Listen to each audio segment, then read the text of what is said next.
Hey, welcome to another episode of Living the Good Life Show, guys. We interview people from all across the world on faith, family, finance, and fitness. The 4 F's, we focus on that to get help how to live the good life, as we get older in life. So our guest today, I don't have a big introduction for this man, but I have a lot of respect. I'll read his bio, but his name is Michael Ballard. So before I even welcome Michael, I want to read Michael's little bio to the audience and to anyone who is listening here. So after 2 bouts of cancer, 5 sets of treatment, and a race to OR at midnight to save my life, I still managed to place 7th 1 year out of 78 consulting professionals. I've experienced some of life's more intense moments. And now I know that how much is possible for each of us. We can drift, we can dream, we can drown, or decide and do. Let's get started. Hey, Michael, welcome to the show. Thank you. It's great to be here. Yeah, thank you very much. Thank you. So, Michael, I like to ask all my guests, because we're talking about living the good life. Are you living the good life? And what is your theory of the good life? Oh, great question. Well, there's a whole bunch of pieces. And when I work with people, I always say, and I want you to integrate them, because you can't do one and not do the others and be happy and healthy. So the good life. Well, your F's: faith, Yes. family, finance, fitness. And fitness isn't just this. It's what's in here. All around. How's this? Yes. How's this? Cool. Because I've met people who say they had faith, God bless them, and trying not to judge, but let's just say their behavior outside of their time of worship was not something I wanted to be around or associated with. So fitness, if you go backwards, there's financial fitness, family fitness, faith fitness, and physical, emotional, spiritual fitness. So that's just to be clear on my point of view here, my POV. So living the good life. Well, I think that walking in faith, one of my examples is one of my good friends from right back in kindergarten days at church. Tim just died. Tim died at 69, and he walked in faith and he lived in faith, and he impacted hundreds, if not thousands, of lives. He was a veterinarian, and we weren't best friends talking every week, but we had this connection. He was the guy you could trust your vulnerable relative with, their bank account, their virtue.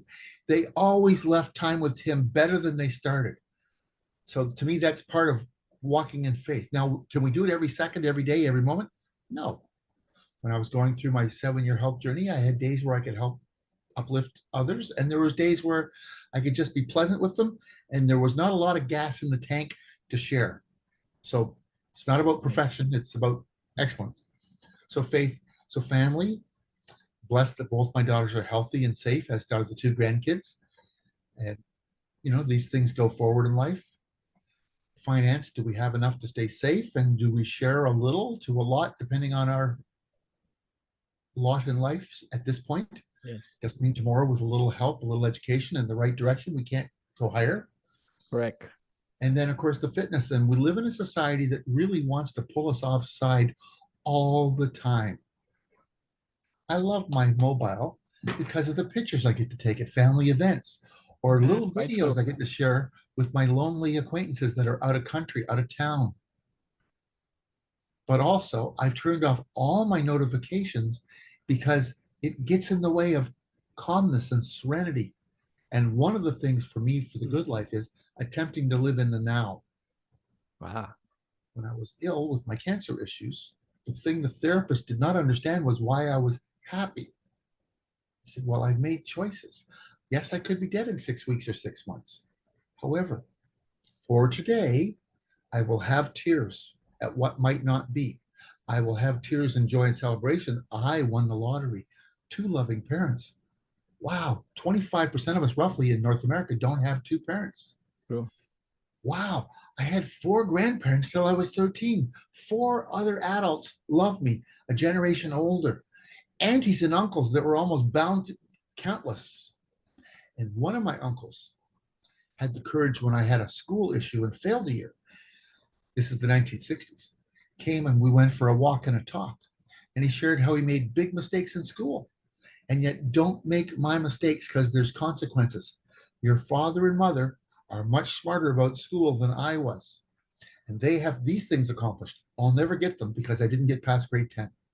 And our world demands grade 12. Yes. Wow. To have a male relative, not your own direct family member, have the courage to share mistakes with me so I didn't make them? Because trust me, I failed grade 9 because I can't spell. My grammar's atrocious, and I've heard of punctuation. Thank heavens for Microsoft Word. But I remember getting a 49 at the end of the school year, and yet I got 80s and 90s in the projects because I couldn't spell, and I lost more marks on the exam for wrong answers, not wrong answers, but for spelling and grammar. So living a good life was being surrounded with all that unconditional love, but with boundaries and expectations firmly articulated. My parents didn't expect me to get a 99 in school, but best efforts, and I really want you to aim for at least 65, and 75 would be better. Right. So that was the blessing, and that was the good life. Yeah. Good. So Michael, you have a very interesting story. I know you're a digital creator. You do a lot of stuff. You got your own. Let's talk about your business that you do today. Share some of that with us. Sure. Thank you. Well, I got very interested in why we behave the way we behave at a young age. Had a concussion somewhere between 5 and 7. Somewhere along the line, the family lost track. Doesn't matter. But I'm in a hospital bed with what we used to call a semi-concussion. I faded in and out of consciousness for 2.5 days.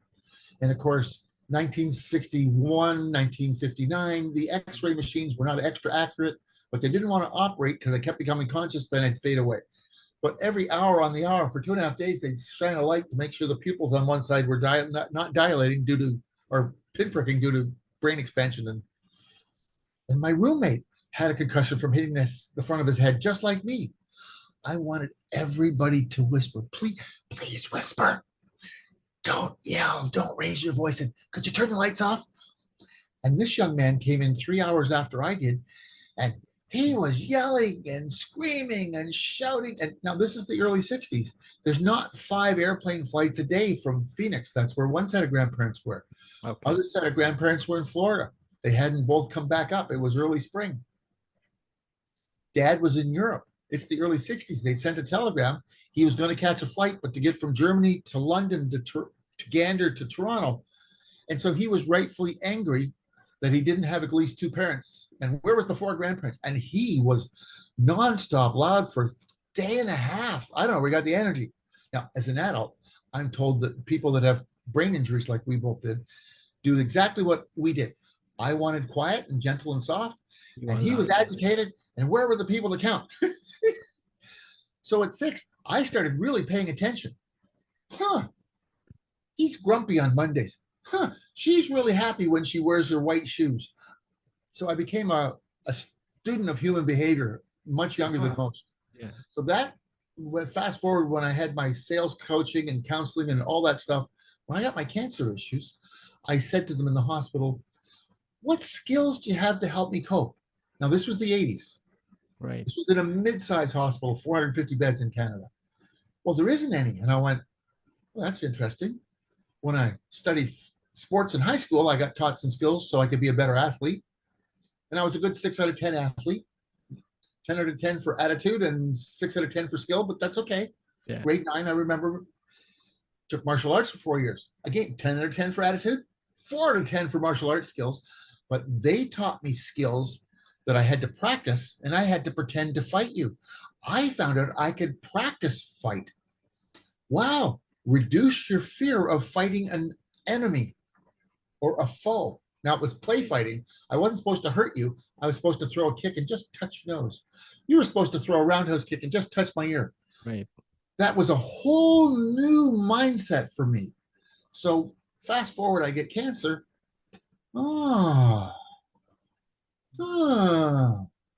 So to go back to faith, family, got my faith. It's important. But I have to admit that sometimes an hour into my day of prayer, after an hour, I'm done. I can't concentrate on prayer anymore. Yeah. What am I going to do? Well, I got my family. Now, what lessons have I been taught?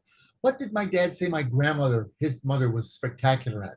Think about the blessings that she has been to build a foundation for our family when they came to Canada. wow, I have some of those genes in me. Her tenacity and her perseverance and her persistence. Think about her husband, my grandfather, who was so tiny he couldn't join the army to fight in the World War I. Huh. But to quote my father and paraphrase, he was tough, terrific. I have that in my gene pool. Huh. What was that Dad said? Huh. He couldn't be in the army, so he went and got other skills so he could fight by repairing equipment. So he took a Interesting. 6-month course. Wow. I have tenacity in the family gene pool. Right. I did a family inventory. And then I did an inventory of the martial arts teacher who said, these breathing skills, practice them. Exhale, inhale, calmness, Right. inhale, serenity, inhale, peace, inhale, strength and courage. Okay. Exhale, fear and pain. My phys ed teacher, Mr. Edward Sargentson, who's since passed. Michael, see the end result. Practice. Everybody's got an incredible body. You just have to get comfortable. Because he said, I heard you joke that you didn't get an operator's manual when you were born. It was a bad joke I had with my mother. Mom, where's the operating manual? That was an upgrade, son, and you didn't ask for it the first 12 months after birth. It's too late. So he taught me visualization skills. See the end in mind and practice. So as I went through my cancer issues, I saw recovery. I prayed for recovery. I practiced that I was going to recover. I forgot one thing though. I asked for pain management. I forgot to ask for pain skills. So I was get up and go 2 days after surgery. I was down to 130 some odd pounds from 170. Wow. But the family and the faith and all those extended honorary family members changed the quality of my experience. So I teach resiliency now because resiliency is something that we get through our faith, but for me, not everybody else, but with faith, it was nice to tell me just have it. That's nice. But I want something to do as well, please. Right. So breathing skills, a Yes. skill called reframing. Oh, I have a 16-inch scar. Oh, for surgery one, I had cancer in one location. 4 days later, the test came back. Oh, it's in 4 locations. We think we got it all though, Michael. Oh, geez. So what did Mr. Sargent say? See the end in mind. How are you going to get there? You got to, for my circumstances, Yeah. gently breathe, but not stop. Right. And not giving up. I created theme music. Still had prayer time every morning, 5 o'clock, 5:30.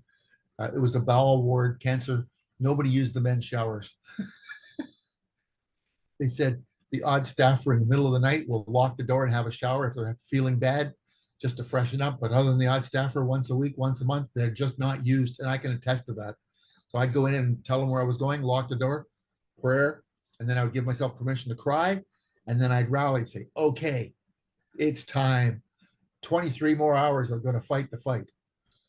So resiliency is about how are you currently defining yourself? Nothing good or bad, right or wrong about it, but is how you define yourself gently lifting you, pointing you in the direction of what you wish to achieve, or is what you're thinking and what society tells us jumbling you all up and confusing you? And you're in a spiral going around the drain. You're not going down the drain, Right. but a lot of energy trying to swim away from the drain. Yes. So resiliency, how have you allowed life to define you on your circumstances? So when I got my chronic illness diagnosis at 17, the expert with good intention said, nothing you can do. Well, I went home and had a small pity party for one. And then I thought, what did my grandparents teach me? What did my parents teach me? It's okay to visit the world of nothing you can do, but you don't live there. Get off your butt, Ballard, and you got to start looking. And of course, my parents, find somebody who's been through this or going through it, because it's not curable. It's colitis, bowel disease. Okay. Go to the library. There's a new university south of me called York. Go to the library. I found a librarian with a degree in library sciences. So they're a true professional. Nothing wrong with Google and Google Science, but you can't beat a librarian with a master's degree in library science. They're one of my heroes. Here's my chronic illness. I'm looking for stuff said for lay people to understand how to manage it. Oh, Michael, I just saw this stuff come in from a leading university. I read it. It's like, if I practice these skills, I can have 20% less symptoms and less severity. Those are big numbers. So I want to own my issue. Part of being resilient is you own the issue. Own You might it. not have caused it. You might not have created it. Hmm. I certainly didn't cause my bowel disease, That's right. but I had it. And maybe the stress of failing grade 9, maybe the learning issues in failing grade 9. When I knew the topic, I just couldn't spell the topic. And my Right. brother's joke with me was, maybe on your tombstone we'll just play endoplasmic reticulum was his nemesis. So helping people redefine who they are as they go through life's big stuff. So yes, I had a bowel disease, but I was a lean, keen, managing my health machine. Corny, but I like to use phrases as memory Right. tags to Right. help me have a positive anchor. Okay. I'm going to fight the disease, but not this way. I'm Right. going to love it and try to understand it. So when I had pain, my bowel disease is really acting up. What's the issue? Is it my friend who fell down the stairs and I found out later his drunken uncle kicked him down the stairs? And my empathy kicked in to the point where Right. nothing I could do to help him with his home life, but now I'm suffering because he's suffering. Empathy is So Michael, question for you.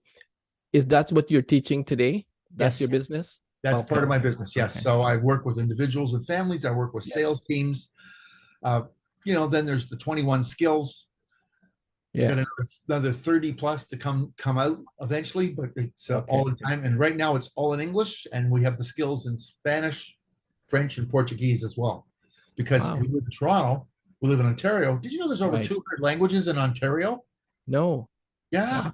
And I knew Toronto had 100 plus cultures with 100 plus languages, but I just read last year that there's 200 recognized languages in Ontario. Wow. That's So quite a bit. as much as it's nice to be a male and speak English, we have a lot of blended families. Correct. And so the French, because I'm in Canada, and Spanish because I have a lot of American friends. And so working mostly in North America, but I've been to Bermuda and been to Singapore and have Okay. other inquiries. So Right on. resiliency is not a cure for anything, but for a sales team that's down on their luck because something happened, it's like, let's refocus. Let's redefine how you're approaching things. So a company that had everybody was safe in the end, but they had some workplace violence. Somebody brought a handgun to work with, no bullets and no firing pin. But if you're on the receiving end of the barrel, you don't know that. They had a 27% absentee rate 90 days later after the EAP, the Employee Assistance Program, had left.